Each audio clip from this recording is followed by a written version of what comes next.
finally tonight, the story of Samantha Smith, a 10-year-old girl from Manchester, Maine. Earlier this year, Samantha wrote a letter to Soviet leader Yuri Andropov. She congratulated him on becoming head of the Soviet Communist Party and asked him some questions about Soviet attitudes toward the United States. When quotes from her letter appeared in Pravda, Samantha wrote another letter, this time to the Soviet embassy in Washington, asking why she'd received no reply to the first letter. This morning, the reply came. A letter to Samantha from Yuri Andropov arrived by registered mail at her home, and she's standing by live now in our New York studios to tell us about it.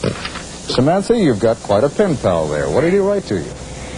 Well, he told me that I resembled Becky Thatcher in Tom Sawyer's, in Tom Sawyer, the book. Why, did you send him a picture? No, I didn't. I guess he said I was courageous. Well, that you were. Let's begin at the beginning. What did you write to him, and then what did he write back?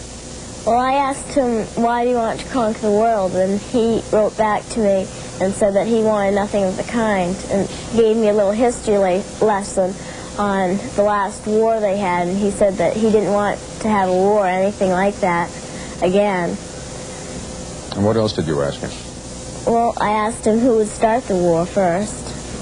Not him, I'll bet. Yeah, he said that if we were going to have a war, they would never be the first ones to start it. Yeah? How long a letter was it? It was just a page. And what else did he write to you?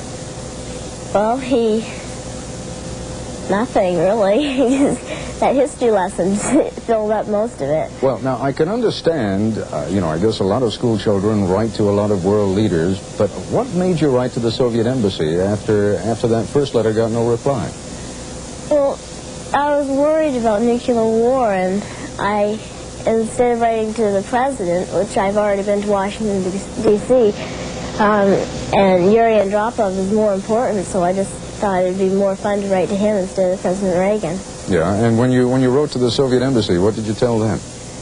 Well, I said that I had written to Yuri Andropov and that he hadn't written back to me, and I was disappointed. And that I also hoped that I could visit Russia sometime.